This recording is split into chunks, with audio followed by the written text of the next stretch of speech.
Ever feel like you're not quite living up to your full potential? Like something's just a bit off. Yeah, like you're not quite fitting in your own skin. Exactly.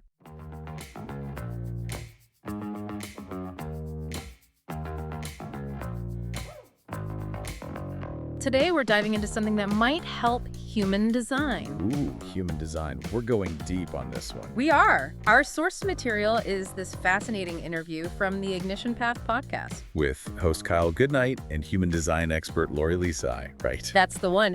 And what's interesting is that Kyle, the host, is kind of new to all this himself. Like a lot of us, probably. What was his take? Well, he's tried personality tests before, the whole shebang. Trying to figure himself out. Relatable. Totally. He even mentioned being labeled learning disabled and ADHD in school, so you know he's been searching for answers. Makes sense that human design piqued his interest. What is it, though? Lori gave a definition, right? She did. She called it this blend of ancient wisdom and modern science. Ancient wisdom and modern science. Now, that's an interesting combo. Right. We're talking astrology, the I Ching, even quantum mechanics, all mixed into one system. Whoa. Okay, that's a lot to unpack. What's the main idea? Basically, it's all about your unique energy flow, how you're designed to interact with the world. Okay, I'm starting to see why this is called human design. It's like a blueprint of your energy. Exactly. And what I found really interesting is that Kyle really connected with this whole idea of energy. Yeah.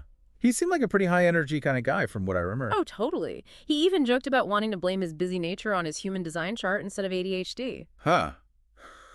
I love that. Yeah. So did Lori actually map out his design for him? She did. Even with just a little bit of info, she pegged him as a manifesting generator. Manifesting generator. Okay, now you're just using big words to sound smart. Break it down for me. Right, all right.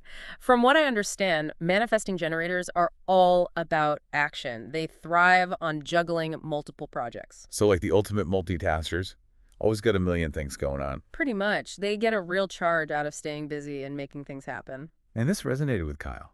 Oh, absolutely. He said he feels most alive and juiced, as he put it, when he's in environments that allow for that kind of variety and activity. Well, that makes his experience in that high-paying corporate job even more interesting, doesn't it? Talk about a contrast. It's like that job completely drained his energy. Because it didn't align with his natural way of operating. Right. That's a key insight from human design. 100%. It's not just about finding a career you're good at, but finding one that actually aligns with your energetic design.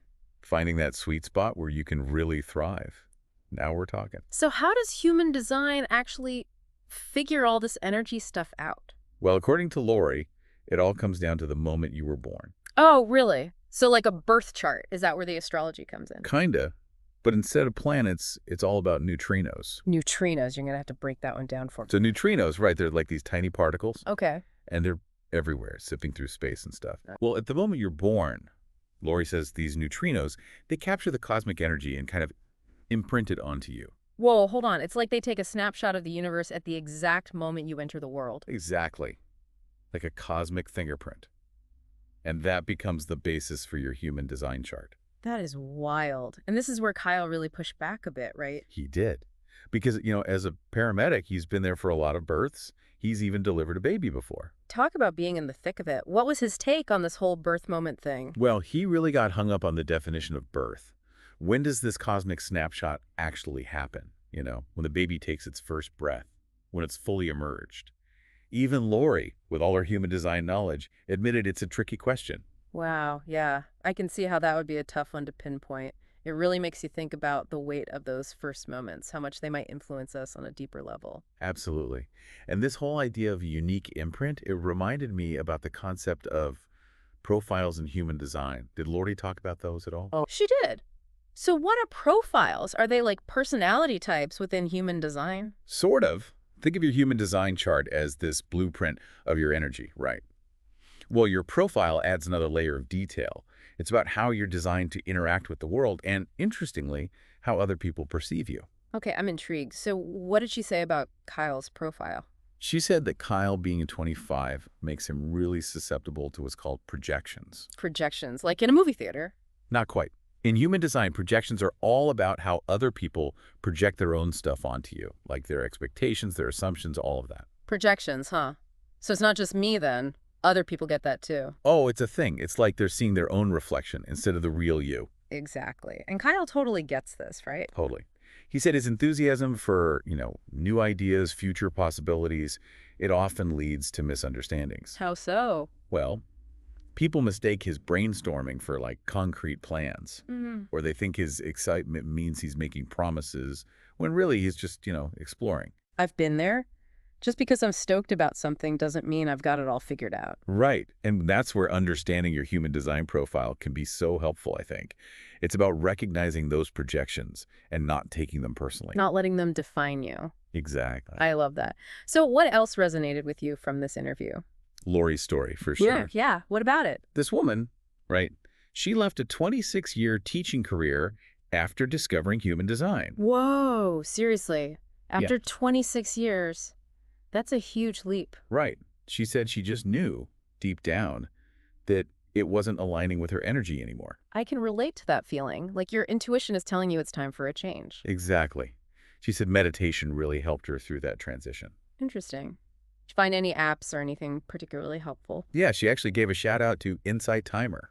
I've heard of that one. I might have to check it out. But okay, so as we wrap up here, what's the biggest takeaway for you?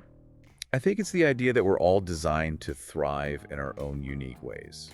Right. And human design gives you the tools to actually figure out what that looks like for you. Exactly. It's like this permission slip to embrace who you really are. And to let go of those labels and expectations that might be holding you back. 100%. This has been so fascinating. I feel like we've only just scratched the surface of human design. Me too.